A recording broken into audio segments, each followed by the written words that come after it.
Hello दोस्तों, good morning. कैसे हो आप लोग? कल की बुक रीडिंग को आगे बढ़ाते हुए आज हम लोग फिर से भागीरथी मिश्र की काव्य शास्त्र की बुक पढ़ेंगे। तो कल मैं नाटक तक आपको बता दी थी कि नाटक किसे कहते हैं। आज मैं आप लोगों को नाटक, यहाँ प्रकरण, भान, इस सब के बारे में बताऊंगी। लेकिन यहाँ पे देख लेते हैं कि नाटक में पंच संधियां होनी चाहिए। पंच संधियां कौन कौन सी है? नाटक में मुख संधि है, प्रतिमुख है, गर्भ संधि, विमर्श संधि और निर्वहन संधि। इसको बोलते हैं पंच संधि। ठीक है, ये होनी चाहिए। तथा उसकी कथा वस्तु का संगठन वही गाय के पूंछ के अग्रभाग के समान होनी चाहिए। जिस जिस प्रकार गाय के पूंछ का प्रारंभ में कम बाल होते हैं और उसके बीच में अधिक और घने होते हैं, उसी तरह नाटक का कथानक का विकास भी संक्षिप्त वृत्त से होना चाहिए। बीच में उसका व्यापक विस्तार और उसमें बहुसंख्यक प्रासंगिक कथाओं का समावेश होना चाहिए। और फिर अंत में गाय की पूंछ की लंबी होकर समाप्त हो जाती है। उसी प्रकार बीच में उठी हुई सभी प्रासंगिक कथाएं एक में धीरे धीरे समाप्त होकर आधिकारिक कथा में तिरोहित हो जाती है, यानी समा हो जाती है। और फिर अंत में जिस लक्ष्य के उद्देश्य से नाटक लिखे हैं उस लक्ष्य को प्राप्त कर लेते हैं। और इस प्रकार नाटक प्रभावशाली और पूर्ण कृति होता है। ठीक है, फिर आते हैं प्रकरण। प्रकरण क्या होता है? प्रकरण में नाटक के समान वस्तु, रस आदि का समावेश होता है, पर इसकी भिन्नता इस बात से है कि प्रकरण की कथा वस्तु उपाद्य अथवा कवि कल्पित होता है। यानी प्रकरण की कथा वस्तु जो है कवि की कल्पना में होती है। ठीक है, और इसका नायक जो है धीर, शांत अर्थात ब्राह्मण, वाणिक, सचिव, पुरोहित, मंत्री होता है। उदात्त, दिव्य चरित और राज शासन आदि का प्रसंग इसमें नहीं होता है। इसमें यही अंतर होता है प्रकरण और नाटक। ठीक है, नाटक में नायक जो है उस गंभीर होता है, शौर्य, त्याग होता है, उदात्त, गुणों से संपूर्ण होता है। ठीक है, और वो जो है कल्पना नहीं, यानी जो घटित है उस पर आधारित होता है। लेकिन जो प्रकरण है वो कवि की कल्पना मात्र होती है। जो कथा वस्तु होती है वो कल्पित होती है। इसका नायक जो है वणिक हो सकता है, ब्राह्मण हो सकता है, सचिव, पुरोहित या मंत्री हो सकता है। ठीक है, और राज्य शासन का प्रसंग इसमें नहीं होता। इसमें 5 से 10 अंक होते हैं। इसमें प्रसंग के अनुसार कुलीना अथवा वैश्या नायिका हो सकती है। ठीक है, और इसमें प्रसंग के अर्थात कुलीना और वैश्या नायिका हो सकती है। ठीक, फिर आते हैं भाण। यह एकांकी होता है, यानी एक पात्र होता है। पात्र भी इसमें एक ही होता है।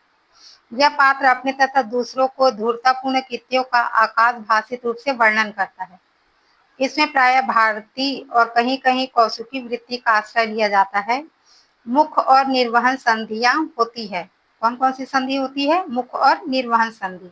इसमें पात्र दूसरे के वचनों को स्वयं कहता है और अनेक अंग विकारों और विविध चेष्टा युक्त अभिनय करता है।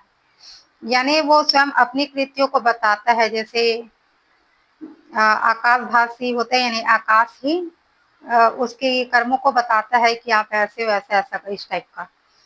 ठीक है, तो जैसे आप श्री कृष्ण में देखोगे कंस का बताने के लिए आकाशवाणी होती है, वैसी ये आकाश भाषित इस भी इसमें होता है। ठीक है, और मुख और निर्वहन संधि होती है। उसमें प्राय भारतीय और कहीं कहीं कौसुकी वृत्ति का भी आश्रय लिया जाता है। ये वृत्ति को आगे मैं बताऊंगी क्या होते हैं ऐसा करके।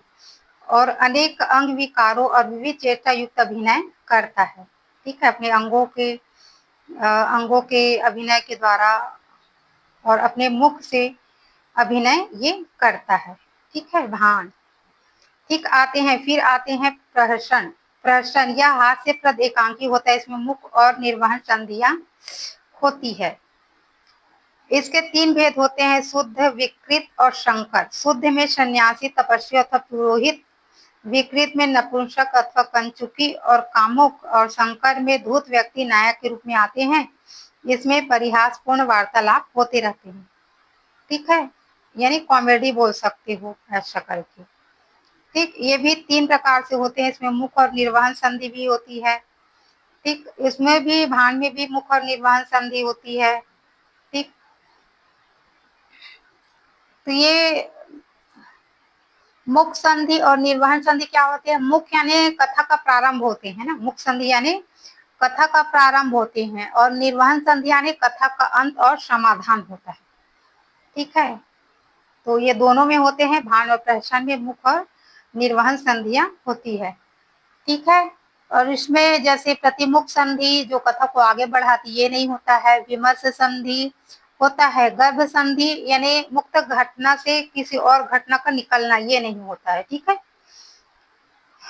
तो ये फिर होते हैं व्यायोम। इसमें कथा वस्तु तथा नायक प्रसिद्ध होते हैं। नायक धीरोदत्त, राजसी तथा दिव्य पुरुष होता है। ठीक है, और पुरुष पात्र अधिक और स्त्री पात्र बहुत कम होते हैं, और व्यायोम भी एक एकांकी होता है। ठीक है, इसमें कथा वस्तु या नायक कौन से होता है? नायक वीर योद्धा होते हैं, धीरोदात या राजा भी हो सकते हैं, या दिव्य होते हैं। ठीक है, और इसमें पुरुष अधिक और स्त्री पात्र बहुत कम होते हैं। ये भी एक पात्र है, एकांकी है। ठीक है, ठीक।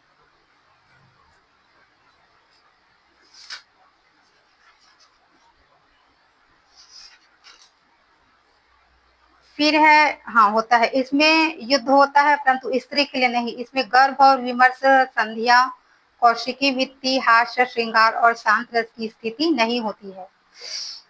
इसमें तो युद्ध तो होता है लेकिन स्त्री के लिए नहीं। ठीक है, इसमें गर्भ और विमर्श संध्या होती है। गर्भ यानी क्या होता है? यानी मुख्य घटना का विकास करने वाले जो और कथा है उसको बोलते हैं गर्भ, और विमर्श संध्या मैं बताई हूँ, समस्या और संघर्ष। ठीक है, और कौशिकी वृत्ति और हास्य और श्रृंगार रस की स्थिति नहीं होती है। श्रृंगार और शांत रस की स्थिति नहीं होती है, बल्कि हास्य रस होता है। ठीक है, और शंभकार, शंभकार यानी इसका कथानक देवताओं और असुरों से संबंध प्रसिद्ध होता है। इसका कथानक देवताओं और असुरों से संबंध प्रसिद्ध होता है। नायक 12 12 और उदात्त दिव्य गुण वाले पुरुष होते हैं। प्रत्येक को पृथक पृथक फल मिलता है। वह वीर रस प्रधान होता है और सभी वृत्तियों का प्रयोग होता है, केवल कौशिकी का प्रयोग कम होता है। इसमें 3 अंक होते हैं। प्रथम अंक में 2 संधियां और अन्य में एक एक होती है। इसमें विमर्श संधि नहीं होती है। बिंदु अर्थ प्रकृति भी इसमें नहीं होता है। ठीक है, ये क्या है? ये जो है देवताओं या असुरों से संबंध होता है या प्रसिद्ध होता है। नायक इसमें 12 होते हैं और प्रत्येक को अपने पुरुष के अनुसार अलग अलग फल की प्राप्ति भी होती है। इसमें वीर रस की प्रधानता होती है, यानी सब जो है युद्ध के लिए लड़ते हैं, सबको अपनी अपनी ये के अनुसार फल मिलते हैं, ऐसा बोल सकते हो। इसमें सभी वृत्तियों का प्रयोग होता है। ठीक है, वृत्तियां यानी बोल सकते हो प्रकृतियां, जैसे क्या बोलूं, यानी वृत्तियों को मैं आगे बताऊंगी, फिर देखते हैं। ठीक है, सभी वृत्तियों का प्रयोग होता है। इसमें कौशिकी का प्रयोग कम होता है। इसमें 3 अंक होते हैं। प्रथम में 2 संधियां और अन्य में एक एक होती है। इसमें विमर्श संधि नहीं होती है।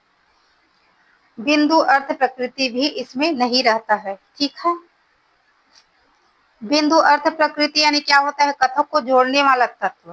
ठीक है, कथक को बिंदु अर्थ प्रकृति यानी होता है कथक को जोड़ने वाला तत्व। ठीक है, और फिर आते हैं डिम। डिम कौन सी? इसकी कथा वस्तु प्रख्यात होती है। इसमें 4 अंक और भूत प्रेत आदि 16 उद्दत नायक होते हैं। इसमें इसकी कथा वस्तु यानी विषय जो होते हैं अच्छा प्रसिद्ध होती है। इसमें 4 अंक होते हैं और भूत प्रेत आदि 16 उद्दत नायक होते हैं। प्रधान रौद्र रस होता है यानी भयानक होता है। शांत हास्य श्रृंगार को छोड़कर अन्य रस को रूप में आते हैं।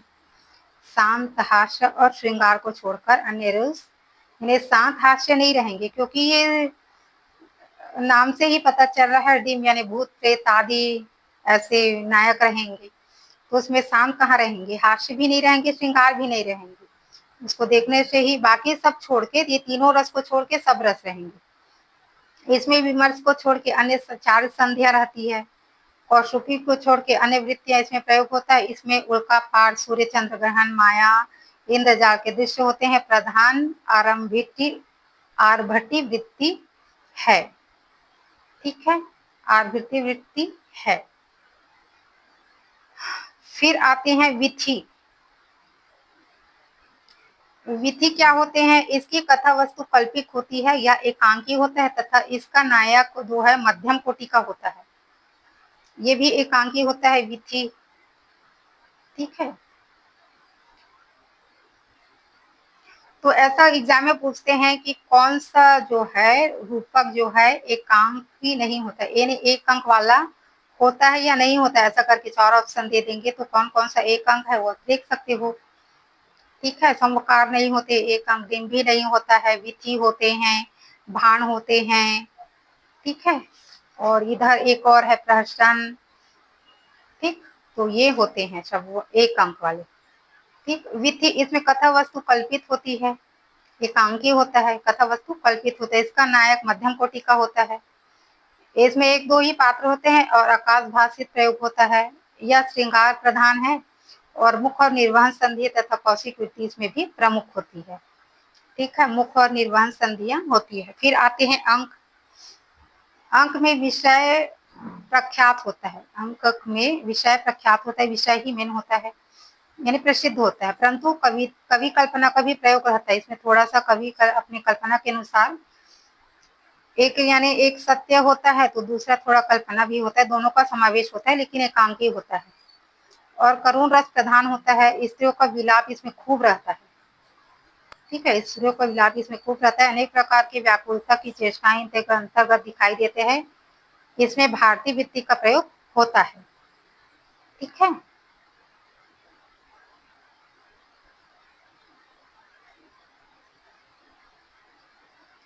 फिर आते हैं इहा मृग। इसका कथानक मिश्र होता है, 4 अंक मुख तथा मुख प्रतिमुख निर्वहन संधियां होती है, नायक धीरोदत्त होता है, वह अलभ्य दिव्य नायिका को पाने की इच्छा करता है, प्रतिनायक भी उस पर अनुरुक्त रहता है। इस प्रकार युद्ध की पूर्ण संभावना होती है और पर किसी प्रकार का युद्ध टल जाता है। यह मृग में तो इसका कथानक मिश्र होता है, यानी दोनों रहते हैं, कल्पित और ये दोनों रहते हैं, कल्पित और प्रख्यात दोनों रहते हैं, 4 अंक वाला होता है, मुख प्रतिमुख निर्वहन संधियां होती है, नायक जो है धीरोदत्त होता है। धीरोदत्त मीन्स क्या होता है? धीरोदत्त मीन्स होता है, एक मिनट में, धीरोदत्त नायक मीन्स होता है यह गंभीर होता है, उदार होता है, क्षमाशील होता है, ठीक है। तो इस तरह से नायक रहता है और वह अलभ्य स्त्री को नायिका को पाने की इच्छा करता है, प्रतिनायक भी उस पर अनुरक्त रहता है, इस प्रकार युद्ध की संभावना रहती है लेकिन वह किसी प्रकार से टल जाता है। तो रूपक ये भेद नाट्य शास्त्र 10 रूपक साहित्य दर्पण आदि के आधार पर है। इसमें भान प्रश्न व्यायाम विधि और अंक ये 5 एकांकी होते हैं, यहाँ पे दिया हुआ है देख लीजिए, भान प्रश्न व्यायाम विधि और अंक ये 5 जो है एकांकी रहते हैं, इसको याद रखना, ये IMP है, ठीक है। यहाँ पे ऐसे दी हूँ मैं, यहाँ से यहाँ तक, अच्छा, ठीक।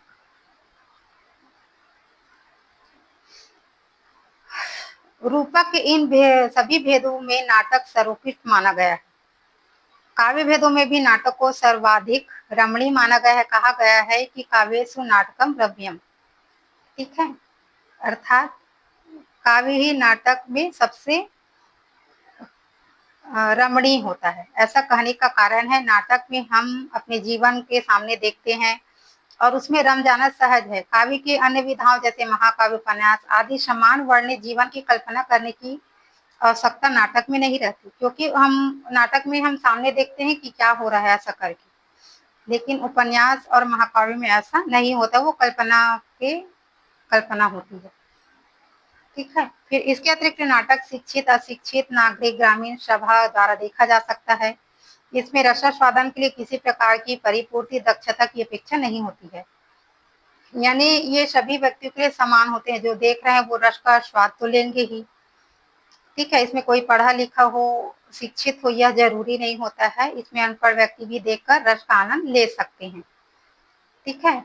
जैसे कविता के लिए जो पढ़े लिखे व्यक्ति हैं वो ही इसका रस या आनंद ले सकते हैं, है ना। जो पढ़े लिखे, जो पढ़ना लिखना नहीं जानते कविता कैसे पढ़ेंगे, लेकिन नाटक को है देखकर आनंद ले सकते हैं ना। तो काव्य की अन्य विधाओं में पढ़ने से पर भी समग्र आनंद सभी को प्राप्त नहीं होता है, पर नाटक में ऐसा नहीं होता है। नाटक में अतीत भविष्य दोनों ही वर्तमान रूप में प्रत्यक्ष कराए जाते हैं। इसके साथ साथ संगीत आदि कलाओं के कारण भी नाटक अधिक रमणीय हो जाता है। उसमें भाव प्रवाह का सारा दर्शक समाज डूबा उतरता रहता है, इसलिए नाटक सर्वाधिक रम्य काव्य के रूप में जाना जाता है। ठीक, फिर आते हैं नाटक के तत्व। नाटक के तत्व कौन कौन से हैं? नाटक का विश्लेषण करने पर उसमें चार तत्व मिलते हैं। एक है कथा वस्तु, दूसरा नाटक और तीसरा दूसरा नायक और पात्र, तीसरा रस, चौथा अभिनय। इस पर हम अलग अलग विचार करेंगे, लेकिन भारतीय नाट्य शास्त्र के अंतर्गत इस पर विस्तार पूर्वक विचार किया गया है। ठीक है, चलिए देखते हैं कथा वस्तु के भेद। कथा वस्तु का संगठन नाटक का प्रमुख उद्देश्य है, क्योंकि इसमें केवल कथोपकथन या अभिनय द्वारा ही कथानक का उद्घाटन होता है। अतः कथा का संगठन अत्यंत महत्वपूर्ण होता है। कथा वस्तु का संगठन नाटक का प्रमुख उद्देश्य है। कथा वस्तु यानी उसमें कथा किस तरह से पिरोए जाए, है ना, कौन सी कथा के बाद कौन सा कथा आए, और उसका अभिनय, उसके संवाद कैसे हैं, ये भी बहुत मायने रखते हैं। अतः इसका कथन का अत्यंत महत्वपूर्ण है। कथा के दो भेद होते हैं, एक आधिकारिक, दूसरा प्रासंगिक। आधिकारिक कथा वस्तु का संबंध नाटक के फल भोक्ता या अधिकारी से होता है और इसका संबंध फल प्राप्ति के कार्य से होता है, पर नाटक के प्रमुख पात्र नायक का प्रश्रय ग्रहण किए रहती है। प्रासंगिक प्रथाओं का उद्देश्य आधिकारिक कथा वस्तु को विकसित करने में सहायता पहुंचाना होता है। कथा के कितने भेद हैं? कथा के दो भेद हैं, एक आधिकारिक, दूसरा प्रासंगिक।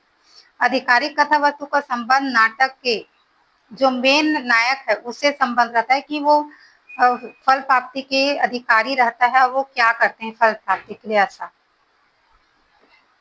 और नाटक के प्रमुख पात्र या नायक का प्रश्रय ग्रहण करते हैं, यानी वही होता है उसको तक आगे तक पहुंचाने का। ठीक है, और जबकि प्रासंगिक कथाओं का उद्देश्य क्या होता है?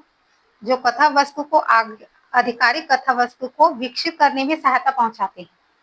प्रासंगिक कथा का आधिकारिक कथा के साथ ऐसा संगठन होना चाहिए जिसमें कहीं वह व्यर्थ न हो, यानी उसके साथ साथ चलना चाहिए और उसको आगे बढ़ाने का काम करते हैं प्रासंगिक कथा। ठीक है, ठीक, जैसे रामायण को ले सकते हैं। रामायण की कथा वस्तु है राम के ऊपर है, लेकिन जो सुग्रीव का कथा आते हैं वो राम की कथा को आगे बढ़ाने का ही कार्य करते हैं, है ना। तो ये होते हैं प्रासंगिक। ठीक है, वो कुछ टाइम के लिए आते हैं ऐसा, उसके बाद आते हैं, फिर उसको सहायता देते हैं फल आगमन की प्राप्ति के लिए, उसके लक्ष्य की प्राप्ति के लिए, तो सहायता देते हैं इस टाइप का। नाटक में आए समस्त कथानक का रंगमंच पर नहीं दिखाया जा सकता, कुछ अभिनय द्वारा दिखाया जाता है और शेष केवल सूचना दी जाती है, क्योंकि संभव ऐसा नहीं है ना, क्योंकि जैसे जल को दिखाने रहेंगे तो क्या है, तो थोड़ा सा बता देते हैं। आकाश को भी दिखाने रहेगा तो जो पहाड़ों को तो थोड़ा सा बताते हैं कि ऐसा ऐसा ऐसा करके। तो इस आधार पर कथा वस्तु के भी दो भेद होते हैं, एक दृश्य होता है, दूसरा सूच्य होता है। दृश्य यानी थोड़ा सा दिखाते हैं और सूच्य यानी उसकी सूचना देते हैं। दृश्य कथा वस्तु के अभिनय द्वारा रंगमंच पर दिखाया जाता है और सूच्य केवल सूचना दी जाती है। सूच्य कथा वस्तु के साधनों के अर्थ को अर्थोपच्छेद कहते हैं। ये 5 माने गए, ये भी पूछते हैं एग्जाम में कि अर्थोपक्षेपक किसे कहते हैं। तो अर्थोपक्षेपक किसे कहते हैं? सूच्य की केवल सूचना दी जाती है। सूच्य कथा वस्तु के साधनों को अर्थोपक्षेपक कहते हैं। ये 5 माने गए हैं। कौन कौन से है? विष्कंभक, प्रवेशक, चूलिका और अंकमुख या आकाश्य और अंकावतार। ये विष्कंभक और चूलिका बहुत बार पूछते हैं, ठीक है, कि क्या होते हैं ऐसा करके। ठीक, तो आगे देखते हैं। अब आते हैं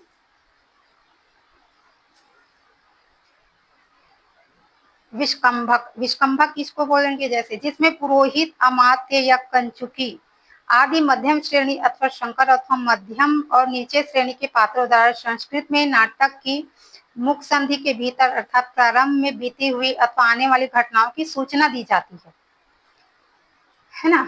पुरोहित, अमात्य या मध्यम श्रेणी का या शंकर जो भी है, निम्न श्रेणी का पात्र जो है संस्कृत के नाटक की मुख्य संधि के भीतर, यानी ये विस्कंभक कौन से संस्कृत के नाटक में अधिकतर रहते थे कि आने वाले घटना या जो बीत गए घटना उसकी सूचना देते थे। यह दृश्य विस्कंभक कहलाता है। यह नाटक के प्रारंभ में अथवा प्रारंभिक अंकों के बीच रहता है। यह कहाँ रहता है? विस्कंभक नाटक के प्रारंभ में अथवा प्रासंगिक अंगों के बीच में आते, ठीक है। इन्हें सूचना देने वाले ऐसा बोल सकते हो, ठीक है। विस्कंभक आया समझ में? विस्कंभक क्या होते हैं? जिसमें पुरोहित, अमात्य या उसके मंत्री हो जाए या कचुकी आदि मध्यम श्रेणी के पात्र जो है या निम्न श्रेणी के जो है उसके मुख्य संधि के भीतर, मुख्य संधि यानी क्या बोलते हैं? मुख्य संधि यानी कथा का प्रारंभ होते हैं, ठीक है। कथा का प्रारंभ वही होते हैं। तो घटनाओं को सूचना दे, जैसे एक दूसरे से बात करते हुए कि हम जानते हैं कि वो उसके बारे में कैसे बता रहे हैं, इस टाइप का, तो ये सूचना देते हैं, तो उसको बोलते हैं विस्कंभक, ठीक है। फिर है प्रवेशक, दो अंकों के बीच में, ठीक है, दो अंकों के बीच में। ये नाटक के प्रारंभ में होता है विस्कंभक, तो नाटक के प्रारंभ में। और ये प्रवेशक जो है दो अंकों के बीच में नाटक या प्रकरण के मध्य संक्षेप में प्राकृत या बोलचाल की भाषा से निम्न श्रेणी के पात्रों द्वारा जिसमें अभिनय कथा भाग की सूचना दी जाती है उसे प्रवेशक कहते हैं, ठीक है। ये दो अंकों के बीच में होता है, नाटक के दो अंकों के बीच में या प्रक्रम के मध्य में संक्षेप में या प्राकृत या जो भी बोलचाल की भाषा होती है उसमें निम्न श्रेणी के पात्रों द्वारा अभिनयित कथा भाग की सूचना दी जाती है, यानी आने वाले अभिनय किए जाने वाले जो कथा है उसकी सूचना दी जाती है, तो इसको बोलते हैं प्रवेशक। फिर है चुलिका, ये भी पूछते हैं, जहां जवनिका यानी पर्दे के पीछे से उत्तम, मध्यम या अधम श्रेणी के पात्रों के द्वारा सूचना दी जाती है वो चुलिका होती है। पर्दे के पीछे होता है ना चुलिका, जो है बताती है कि ऐसा ऐसा होने वाले हैं, तो पर्दे के पीछे रहते हैं वो होते हैं चुलिका, जो सूचना देते हैं, ठीक। फिर है अंक मुख्य या आकाश, या जहाँ किसी अंक के अभिनय की समाप्ति पर या आगे आने वाले अंक की कथा की सूचना दी जाती है, वहां पर आकाश या अंक मुख्य होता है। यानी मान लो जाए जैसे एक प्रसंग आ गए, तो उस प्रसंग के समाप्त होने के बाद दूसरा आने वाले प्रसंग के बारे में जो बताते हैं उसको सूचना दी जाती है, उसको बोलते हैं अंक मुख्य, ठीक है। यानी अंक मुख्य यानी आगे आने वाले अंक की सूचना देना, ठीक है। फिर है अंकावतार, जहां बिना पात्रों के बदले हुए भी पहले अंक में काम करने वाले पात्र बाहर आकर फिर रंगमंच पर आ जाते हैं, फिर आगे आने वाले सूचना देते हैं, उसको बोलते हैं अंकावतार। अंकावतार यानी जैसे मान लो जाए कोई जोकर हो गए, विदूषक हो गए, जब विदूषक अपना काम कर रहे हैं, अपना रंगमंच में प्रस्तुति दे रहे हैं, उसके बाद मान लो जाए एक अंक समाप्त हो गए, फिर दूसरे अंक जब आने वाले होते हैं तो वही विदूषक जो है आकर फिर आने वाले अंक के बारे में सूचना देते हैं, बताते हैं कि अब आगे क्या होंगे ऐसा करके, तो उसको बोलते हैं अंकावतार। स्रोत या आधार के विचार से कथा वस्तु के तीन भेद किए गए, एक प्रख्यात, उत्पात और मिश्र, ठीक है। तो आज इतने तक ही, कल फिर पढ़ेंगे हम लोग प्रख्यात क्या क्या होते हैं, कैसे होते हैं, ठीक है। तो इसके बारे में कल पढ़ते हैं, ठीक है। तो वीडियो आपको कैसे लगे कमेंट में बताइए मुझे, ठीक है। तो आप एक बार और देख लीजिए, स्क्रीनशॉट दे कर लीजिए, ठीक।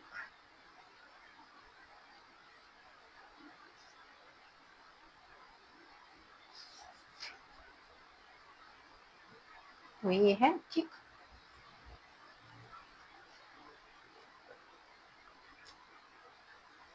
तो वीडियो देखने के लिए धन्यवाद, थैंक यू वेरी मच।